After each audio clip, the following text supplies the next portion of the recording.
all those guys you need when they came over to the UK. And eventually there was sort of demand for us in other countries as well. So again, luckily Cathedral took us out on our first major European tour, and we got to play different countries that we'd never ever dreamed of going to. So it just sort of grew from there. And like I say, I think the whole timing of that stoner rock movement in the early and sort of mid-90s was what gave us that push. That's right. Everybody agrees. So you have your major influences, and I understand now. Also had people who support you, who lead you to that destination, and I think that it's maybe is that theory, but to be famous, it's not especially you must play good.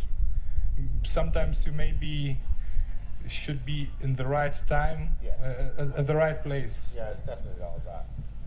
So maybe someone has questions. I think it's interesting to ask. The first tour was a disaster.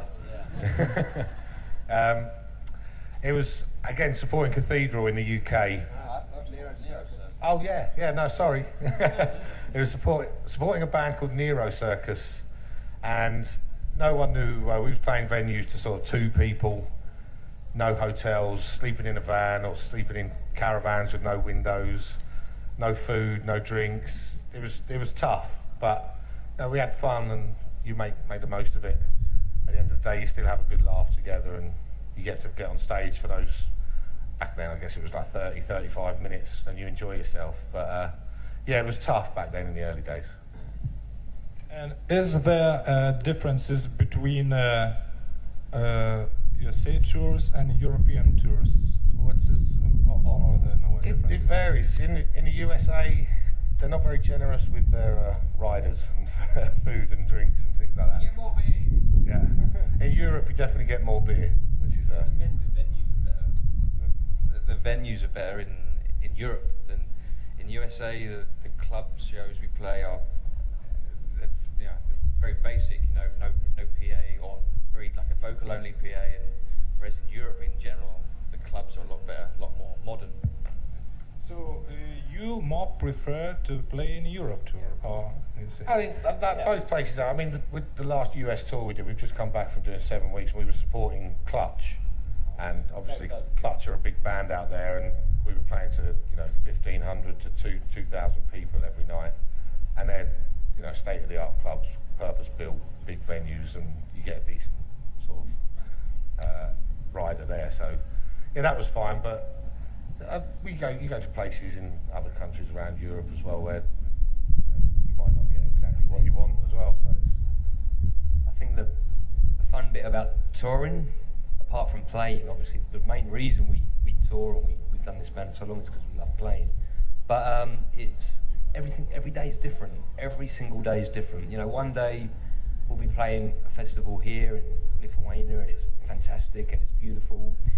Tomorrow we'll be playing probably in Italy, and it could be a little shed. There could be no one there. The next day it could be thousands of people. We never know what we're going to be doing from day to day. Like gypsies, we just tramps, gypsies, yeah. But we just enjoy every day because it's different. It keeps it interesting all the time. So that's why we've been doing it for so long. I never thought we'd be here speaking to all these Lithuanians about it. So this is good. Thank you. Thank you.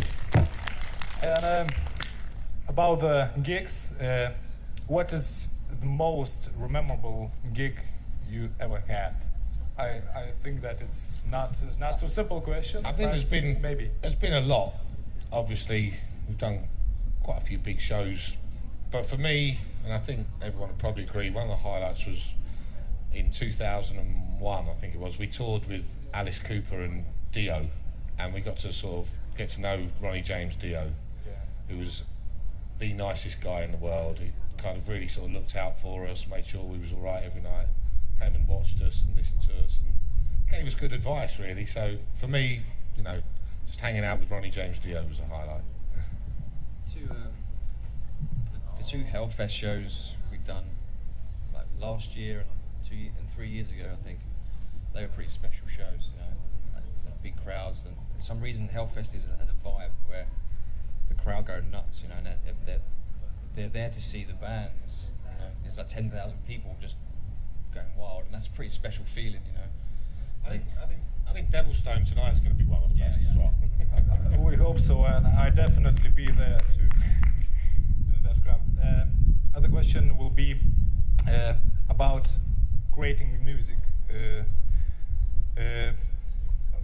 How do you create? What is the start of the new song? Is it a jam, or is someone brings the song, another just? It's a bit of both. It's a mixture. I mean, a lot of the time, Joe or Chris will come in with riffs and ideas, and we will work on it, elaborate. Sometimes we will just be in the rehearsal room, just jamming, like the guys just done just now, and go, hey, it sounds good, and we kind of keep doing it. And we mix it up. Usually it's a big rush, you know, like we have like a deadline to write a record. Say you get in the studio in August, and we get to July and we have nothing, and so it's like, fuck, we have to write loads of stuff. So that's how we generally work. You know, we'll be jamming and they'll be playing away, and somebody will play something and we'll say, stop, what did you just do? What was that riff? And I can't remember. So you have to kind of go back and remember what you did, and then we just piece it all together. There's very rarely do we come in with a full song, any of us. We do it all together. So.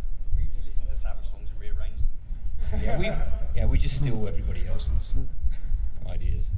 Yeah, we've realised that by ripping off so many bands that we can create something quite unique. Yeah. So my next question was how you form sound. So you just answered. Okay. So okay. Maybe some more questions. Well, good question. Orange Goblin, because previously we were called Our Haunted Kingdom, and that name's even worse. So we realised the music we was doing was moving in a more sort of 70s Sabbath sounding direction, so we wanted a name to reflect that. The colour orange, because a lot of our favourite bands had a colour in their name, like Black Sabbath, Pink Floyd, Blue Cheer, Deep Purple. And then Goblin, because we were all fans of Lord of the Rings and Tolkien stuff, so chose Orange Goblin, and it's stuck. It's obvious, isn't it? Yeah. It's a terrible name. Yeah, we appreciate it. It's a terrible name. Well, yeah, a lot of people have said that it might be named after the amp, but unfortunately it wasn't back then. But he uses them now, so we could get away with that. We call Marshall or Goblin. Any more questions?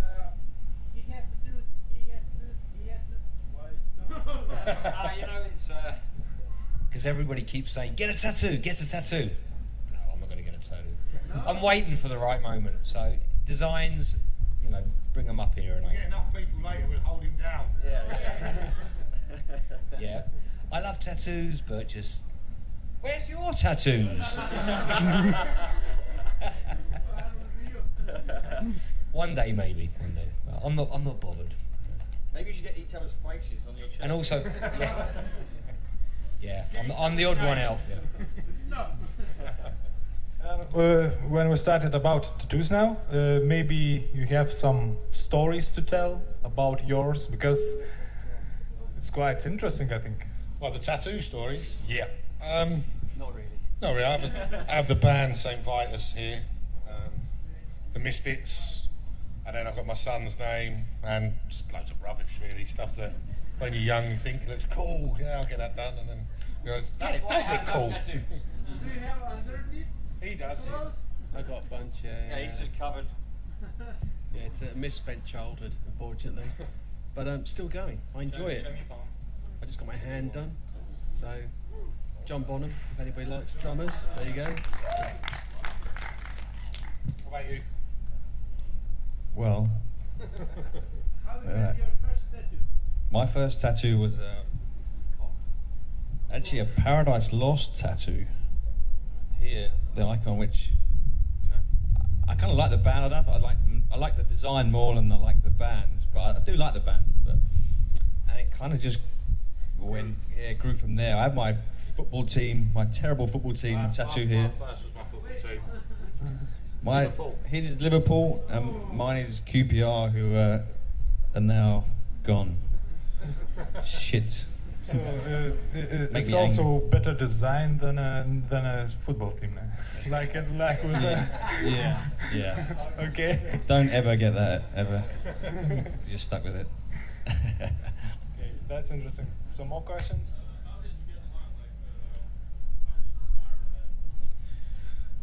Well, initially, myself and we used to be a 5-piece. The second guitar player, I went to school with him. I met Ben when we ridiculously were professional footballers, long time ago, believe it or not. Yeah. You can't tell, right? And we met there, and we realised we had a love of like football, obviously, music and comedy, TV comedy and stuff. And we got on, and then we met Joe through the other guitarist's brother. Is that right? And then finally, we hadn't really shook this guy off. We was rehearsing. We had 2 drummers, and we sacked them both because they were for different reasons. And then we were auditioning drummers, and Chris turned up at the wrong audition. He was supposed to turn up the week before and never showed up, and then showed up the week after when we were waiting for someone else, and they never showed up. And Chris come in and started playing, and Never left. yeah, he hasn't been able to get rid of us really. He has the biggest bear, so. It's full of food, so it's just how he keeps his food. Yeah, so that's how we met. And we're very lucky as 4 of us. We get on very well usually. Sometimes it's like living with your family. It's kind of hard because you're living in each other's pockets the whole time. But we are very lucky. I'd say the 4 of us get on extremely well as a band. I mean, most bands don't get on as well as we do, I would have thought. So we're lucky. Basically, if you weren't doing the band, we'd still go to the pub at the weekends. It's just 4 people that like to hang out together at the end of the day. That's it. That's the benefit of this job, really. As Joe said, we get to travel the world, see different countries, meet new people, do things like this. But we get to hang out with our mates every day and drink free beer. So it's the best job ever. And I want to ask, apart the music, what art, other art species are you interested in also? I think we're all into a wide range of music. There's different genres. I like a lot of, extreme black metal, as well as, 60s Motown and soul and stuff like that. So everything in between, really. But as I said before, I think the common denominator with all of us is Black Sabbath, and then everything surrounding that, anything from Black Flag, Misfits, through to Slayer and Metallica, and even bands like Obituary and Celtic Frost and things like that. So we like a bit of everything, really. And I think Joe has quite diverse taste with bands like Mr. Mister and stuff like that. 80s pop rock. It's not true. Did you say apart from music? Oh, right.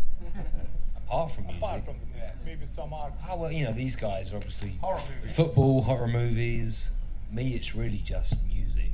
Just music. Yeah, really. I mean, I've got no other hobbies. I've got wife and kids, but that's not a hobby. That's just something That's a job. that's sort of, yeah. Sorry. On tour. Oh, you've put your shirt on now because you've got no tattoos. You're embarrassed. On tour, do you play board games? We're bored and we play games, but Trivial Pursuit. Monopoly, Alias. not really. No, we make up games. on tour. Have you heard of I Spy? We should probably wouldn't go sure. Okay, it's complicated. That's fun. Yeah, we. I like horror movies. I like horror films and collect horror movies and stuff like that, especially British and European horror movies, you know. Italian sort of stuff from the late 70s, early 80s, Dario Argento and Lucio Fulci. Martin, I don't know, what do you do? Go to football? I have a bit of a fascination with Second World War stuff. Like, I'm a bit of a war bore, really. But yeah, Just a ball. just boring, yeah. But football mainly, I guess. Do you play only in the Orange Goblin? Do you have some other projects?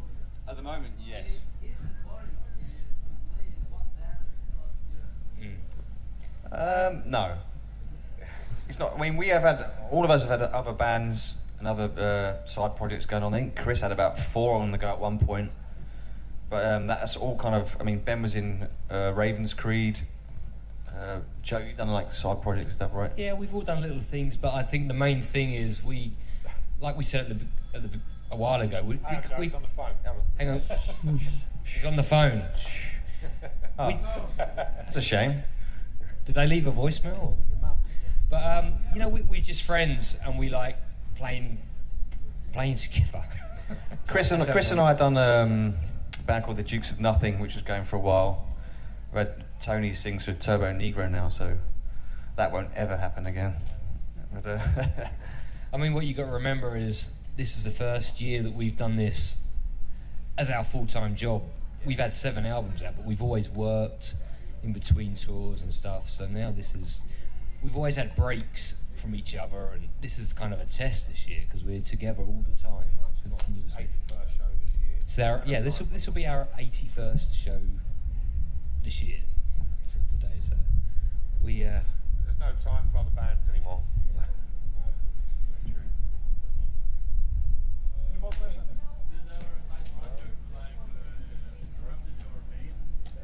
No, Orange Goblin's always been our priority. Yes.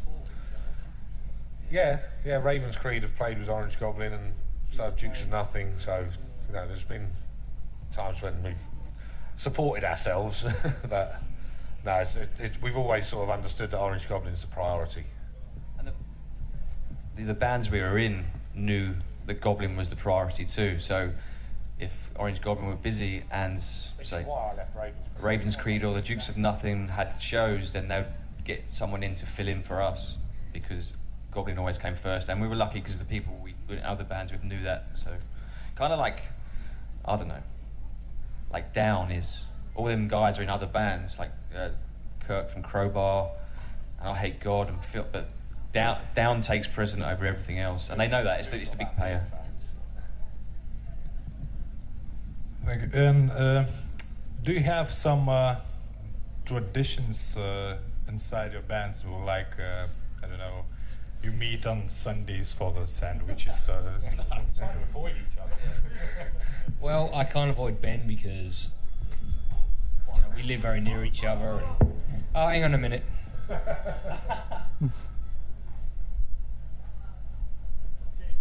Sorry. I'm a very busy guy. Okay. Well, I mean, in between sort of touring, there's not much time. We're pretty much together all the time at the moment. So we'll have 3 weeks away to spend with our families, and then we're back on the road again. So we are pretty much together, I'd say, half the year. Wouldn't you? Yeah. This year we've been together, you know, ridiculous amounts of time, and you have to learn to sort of put up with each other's little habits. Certain little things might annoy you about people, but things like that. I can deal with that now. But yeah, you learn to get along, and you have to accept everybody. You give each other a bit of space every now and then. But outside the band, we don't really see a great deal of each other because we've all got families and children, and we try and spend as much time at home with them when we're not on tour. As Joe said, I get to see him quite a bit because we're pretty much family and married to sisters, so we're always family occasions together. So yeah, it's nice to have a bit of time apart from each other, obviously, because you do drive each other mad to a certain extent. And I think you know each other very, very well, and the question is a bit I don't know, intimate, but maybe someone. Okay, but maybe someone from a band have some interesting habits. Just I think crazy. we've all got certain little things, little quirks, arse trumpets, things like that. There's a lot of farting going on. A lot of farting, okay. It's farting is a part of that. How you making your sound better. I think so, yeah. Like effect. Okay. So some questions more. How did you grow up the beard? Stop shaving. Seriously, stop shaving. It is how many years? This is since no, since last October. Last October. So this is about 10 months. yeah, 10 months. Oh damn. It's an example how real man shaves. Don't shave. Yeah. A good thing about having Chris in the band looking the way he does is sometimes if we're a bit skint and we've got no money, we just sit him outside the venue and people throw change at him. Okay, so it's about time to meet the Orange Goblin in meet and greet tent. Meet and greet palapinė yra Tauro paviljonas čia šalia. So I think Bring beer. yeah, some beer there is for free. So I really want to thank you, Orange Goblin, to Thank have you. a Thank you, everybody. Cheers. Hope you enjoyed the show tonight. Okay, thank you. Thank you.